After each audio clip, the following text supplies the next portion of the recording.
You ever wonder what would happen if there was a prison that was like really hard to get out of? Like one with no doors or something. Or one with doors but they're just locked all the time. Well, that's what this movie's about. The film starts in the dystopian future of 2017. A time where men have embraced the sorcerous arts, allowing them to drive cars with no petrol in them, or shout at people in Australia while not being in Australia. And Chris Lambear's not feeling it, so he's going on a permanent holiday to Canada. And his wife is like, oh, you think they'll see my army uniform sticking out of my disguise? And Lambear is like, most definitely. Like, I don't know why you wore that. We're not joining the army where we're going. So yeah, they nearly clear customs, but this guard is like, why is she wearing an army uniform? Yeah, she just stands there like a fucking dimwit. So Lambear's got to break a few arms and then make a run for it. But these guys clearly watch Highlander, because it's like Ramirez said, if your head comes away from your neck, or if you get chewed up by Alsatians,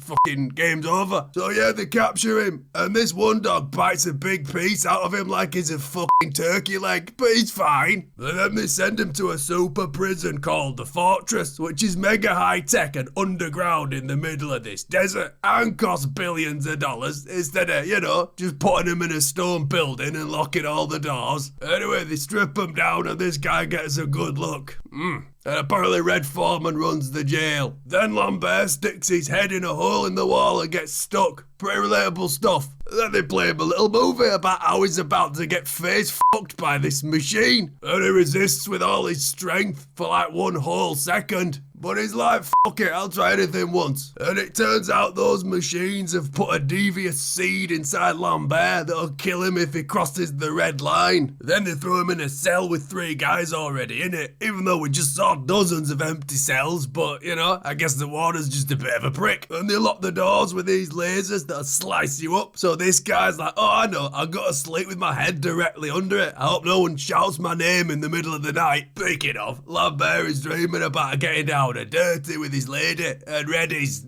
somehow watching his dreams on this monitor. The next day, these clues are trying to turn over Lambear's cellmate, and he tries to break it up, but Bennett from Commando starts choking the fuck out of him. So the computer warden is like, violence is not tolerated, which is a super consistent rule here, it would seem. So Lambear gets sent up to Red, and it turns out they've got his wife and the lady part of the prison. Anyway, the next day they're having a kebab, and Lambear is like, it's a bit shit being in prison, isn't it? And then Bennett attacks him and starts carrying him about the place. And the computer is like, shall we stop him? But Red is like, nah, this is clearly one of those just for laughs prison fights. But then Lambear and Bennett team up and they make the stand on this tiny little slice of a bridge, but don't work.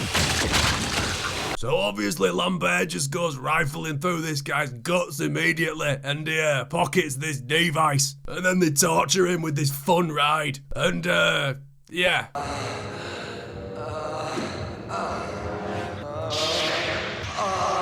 I'm not really sure what's supposed to be happening to him here. Anyway, they let Lambear out, but the ride was too enjoyable. So, yeah, it's cooked his brain like a piece of fucking pretzel dough. Then Lambear's wife finds Red having sex with his computer. We've all been there. And then Red just springs up and is like, it's not weird. Stop making it weird. Anyway, Lambear is still brain dead, so this old guy's shaving him in the shower.